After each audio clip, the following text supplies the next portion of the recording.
Welcome. My name is Talia Jones and I'm studying psychology. Today I'm going to be talking to you about cardiovascular disease, focusing in more detail on atherosclerosis. I'll firstly define what cardiovascular disease is and then provide some brief information into the causes and prevention methods. I'll then discuss the health professionals involved and the services in which they can provide.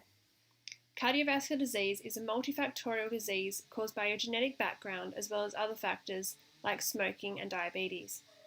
In 2005, approximately 30% of deaths were caused by cardiovascular disease, putting cardiovascular disease as the leading cause of death. Atherosclerosis is a slow progressing form of cardiovascular disease.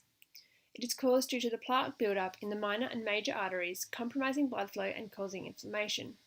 These plaques are caused by the oxidation of low-density lipoprotein particles, which can be caused due to factors such as smoking, diabetes, hypertension, and chronic arterial injury. Atherosclerosis can quickly go from being a chronic inflammatory condition to an acute clinical condition when the plaque buildups rupture.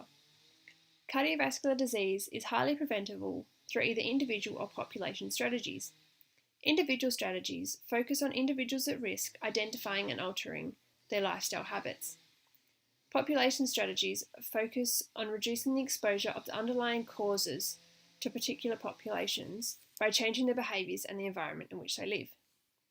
At this current time, there is very limited treatments for cardiovascular disease, with one treatment being heart transplants, although donors are very limited, with approximately 50 potential candidates for every available heart in the US. There are many different health professionals involved in the treatment and care of cardiovascular disease. Some of these health professionals are cardiologists, GPs, nurses, dietitians, and exercise physiologists.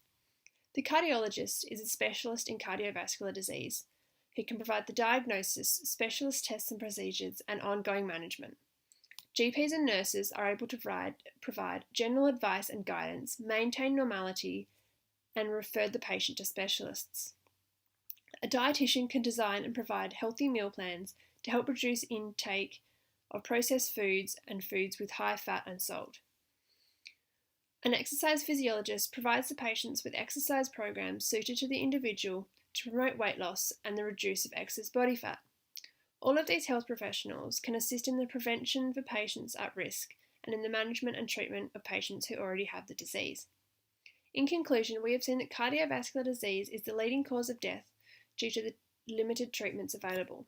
So in order for these numbers to be decreased, more population prevention strategies need to be put in place, making it harder for the population to have access to the processed, high-salt, high-fat foods.